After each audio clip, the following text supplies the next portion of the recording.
Мэцгана та бүхний өнөөдрийн мэндийг хүргэе. За манай өнөөдрийн дугаарт олон улсын музейн зөвлөлийн дарга Бомогоо оролцож байна. Танд өнөөдрийн мэндийг хүргэе. Сайн мэцгана. Монгол музей яаж хөгжсөн, за музей үүсэл хөгжил, за музей ерөнхийдөө үндсэн үүрэг нь яг юу вэ гэдэг талаар ярилцахаар одоо ирсэн байгаа.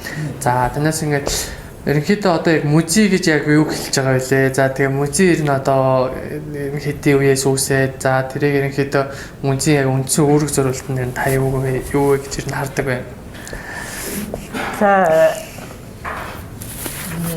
ер нь бол музей одоо хүмүүсүүд эрт үеэс суглуулах гэж эхэлсэн тийм ээ. Тэгээд музей гэдэг үгийг бол анх одоо Итали улсад хэрэглэж эхэлсэн. Ер нь 100-д бол анх Европт анх одоо хааны удам дамжсан хувийн цуглуулгыг бол музей гэж нэрлсэн байна. Тэгэхээр музей эхлээд бол яхахгүй одоо хувийн цуглуулгыг одоо музей гэж нэрлэж байгаад дараа нь бол эрдэмтдийн одоо кабинетууд байсан бас. Цуглуулгын одоо кабинетууд туршилт хийдэг. Одоо тийм газараа бол бас музей гэж нэрлэж байсан байна. Монгол улсад ер нь одоо энэ хэзээ үеэс яг ингээд одоо музей гэдэг утгаа болоод ингээд ер нь хөгжсөн байна. Монгол улсад ч музей яг янз бүрийн одоо 2-3 янзын хувилбар байгаа л та.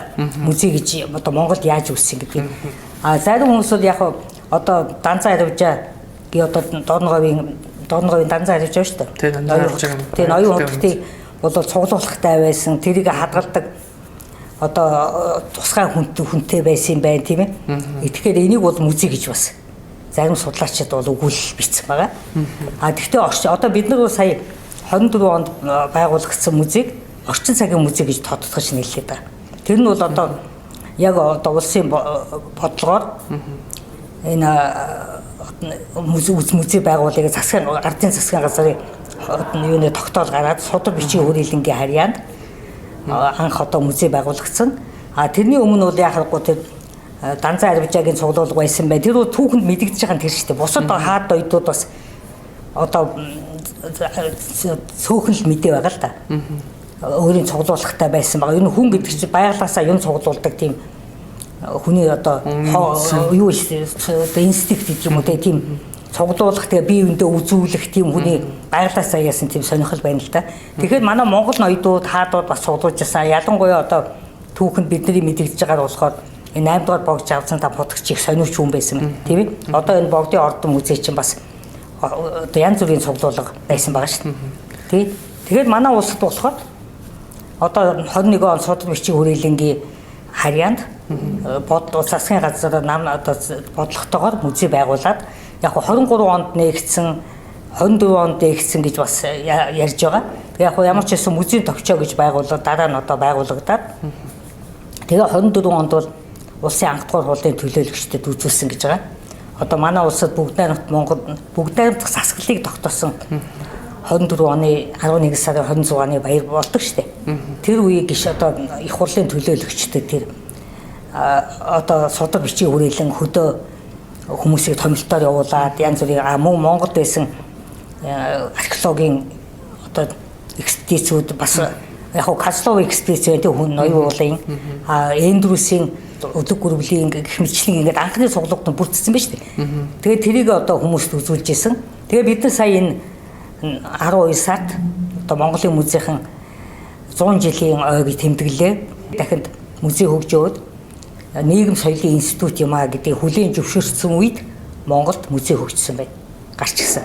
Яг хөө музейг бол янз бүрийн зорилгоор бол түүхэнд бол ашиглаж байсан. Яг харахгүй. Жишээлбэл одоо Америкууд бол музей байгуулад янз бүрийн орноос ирсэн цагаач хүмүүс ирээд ингээ сайн сайхан үний шударга хөдөлмөрлөх юм бол ийм сайхан амьдарч болох юм байна гэдэг музейгээр одоо музей сурталчилах болгоом маягаар ашиглаж байсан байхгүй.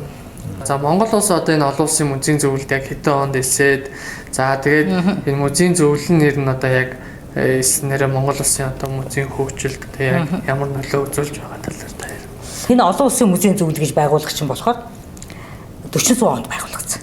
Энэ байгууллага бол юуны Парис хотод түүнийдээ тэгээд Франц улсын одоо хуулийн тогтоомжийг бол үйл ажиллагаанд мөрдөл болгодог. Гэхдээ олон улсын одоо музейн төрийн бус байгууллага. Олон улсын төрийн бус байгууллага. Тэгээ энд бол ямар үүрэгтэй гэхээр ЮНЕСКОд одоо музейн талаар зөвлөх үүрэгтэй байгуулах юм байна. Тэгээд энд бол одоо 40 оноос хойш 3 жилд нэг удаа их хурлаа хийгээд жил болгон бас ассамблей гэж болдог. Энэндээ бол юу гэхээр музей бөгөөд музейн мэргэжилтнүүдийг нэгтгсэн сүлжээ гэж нэрлэдэг байна. Одоо ингээд музейг хөгжүүлээ, музейг одоо музейн ажлыг одоо чанарын төвшөнд стандартын хэмжээ юм төвшөнд явуулъя. Үйл ажиллагааг нь одоо зөвтэй явуулъя гэсэн хүмүүс бас мэргэжилт мэдлэг дээр өсөй хөгжиж гэсэн музейн мэргэжилтнүүд бас одоо энэ хоорондоо нэгдэж нийлээд музейг олон нийтэд хүмүүс таниулъя, байр суурийг өсгөе, бэхжүүлье гэсэн хүсэл эрмэлзэлтэй хүмүүс хувь гишүүн гэж байгаа. Хувьд одоо музей татвар тэр олон улсын музейн зөвлөл татвар төлөөд гишүүн болж байгаа. Түүнээс гадна музейнүүд тэр чигээр эсдэг.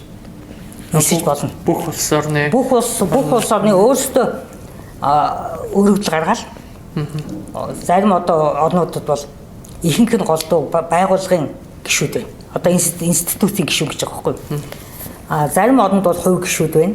Бас тэтгэврийн хүмүүс байна. Оюутнууд бас эсэж болно. Оюутнууд бол голдуу юуны соёлын үеийн чиглэлээр сурч байгаа, музейн чиглэл, урлагийн чиглэлээр сурч байгаа оюутнуудыг эсвэлдэг. Тэгээ ивент итгэгч бас хүмүүс байж болно. Одоо музейн хөгжлийг дэмжих гэсэн хүмүүс өөрсдөө татварны бас ялгаатай. Яг ажиллаа хийж байгаа музейхан бол жишээлбэл Монголын хувьд бол 23 евро ч гэдэг юм уу тэтгэврийн хүмүүс нь 11 евро ч гэдэг юм уу. Тэгээ манай Монголын бол социализмын үед бол 2-3 удаа эсэх гэж эсэжсэн ер нь бол. Эхлээд бол одоо дэлхийн Москва хотод болсон хуралд 77 онд соёлын яамны хүмүүс очиж оролцсон байна. Дараа нь 89 онд Төв музей тэр чигээр эссэн байна. Дараа нь 92 онд одоо соёлын яам гэж байхад энх 2 сайд үед бас эссэн байна. Юуны музейн 5 музейн тэр захирлуудыг үндэсний хорооны гишүүд гэж оруулаад одоо гол үндсэн 5 музейг тэгээд бас эссэн. Тэгэхдээ яг чи юу ахгүй. Нэг жил эсээд ингээд татварыг төлчөөд дараа жил нь төлөхгүй л итгэхгүй хэлбэр гэж мөрөө шилжиж байгаа. Ягаад гэвэл жил болгон татвар төлдөг байхгүй. Тэгээд ингээд тасалдаад байж хахад одоо 2003 онд бол энэ музей одоо соёлын яамны мэрэгчлэн Сэдма гэж хүн дээд Сэдма гэдээ байгаа. Сэдма гэж бол Аз номхон далайн бүсийн хуралд очиж суусан байгаа. Шанхай хотод. Тэгээд өөрөө дахиж одоо юунд илсээд ганцаараа илсээд тэгээд тэр үед чинь 5 гишүүнд илсэх юм бол хувь гишүүн байвал үндэсний хороо байгуулж болдог байсан. Тэгээд юуны бидний хуралдуулаад нэг 5 хүн хуралдаад Сэдма гişийг тэргүүнээр сонгоод татвараа тэр Парис руу шилжүүлээд ингээд Монголын үндэсний хороо гэд байгуулагдсан. Яг тэр юуны үед бол үндэсний хороо бол байсан байж тээ. Энх 2 сайд үед бол музей захирлууд байсан байна. Одоо бол өөрсдөө ингээд сайн дураараа ингээд 5 хүн татвараа нийлүүлээд явуулаад үндэсний хороо байгуулад тэгээ 2003 оноос хойш бол тасалтаагүй. Жил болгон гишүүд нь ингээд татвараа төлөөд тийш нь ингээд явуулаад байгаа. Тэгээ яг нь ерөнхийдөө нэг юу яад нэг 20-30 хүн янз бүрийн музейд ажиллаж байгаа. Хүмүүс өөрсдөө сайн дураараа илсээд татвараа төлөөд тэр музей олон улсын музейн зөвлөлийн ажилд оролцоод байгаа гэсэн. Тэгэхээр ямар юунд оролцож байна гэхээр юу гахгүй. Одоо ингээд түрүүний миний хэлсэн тийм нэгдүгээр тэр музейд ажиллаж байгаа музейн ажлын талаар суралцъя, юм мэдээ. Музей гэдэг чинь бол нөгөө олон төрлийн музей байгаа шүү дээ. Байгалийн музей, түүхийн ингээд угсаан тэр чинь тэр болгон чинь янз бүрийн мэргэжлийн хүмүүс музейд ажилладаг. Тэгээ голдуу бакалавра үндсэн тэр суурь мэргэжлэрээ төгсөж байгаа шүү дээ хүмүүс чинь. Одоо гадаад бол голдуу урлагийн түүх гэж арт стори гэдэг төгссөн хүмүүс музейд орж байгаа бас. Тэгээ тэр хүмүүс чинь бас музейн мэдлэг мэргэжил хэрэгтэй. Тэгээ ер нь музейд ажиллаж байгаа хүн чинь одоо жил болгон мэргэжил мэдлэгээ дээшлүүлж явах бол бусад салбартай адилхан музей чинь ажлын арга техник тийм ээ. Тэр музей нийгэмд гүйцэтгэж байгаа үүрэг чинь бас өөрчлөгдөөл, улам хөгжөөл, улам нэмэгдээл байгаа гэдэг. Бидний энэ подкастт оролцсонд маш их баярлалаа. За тэгээд таны ажилд амжилт хүсье. Манай Монголын музейн талаар ярилцах боломж олгосон энэ одоо соёлын өвийн төвийн хамт олонд их баярлалаа. Тэгээ За баярлалаа. за баярлалаа.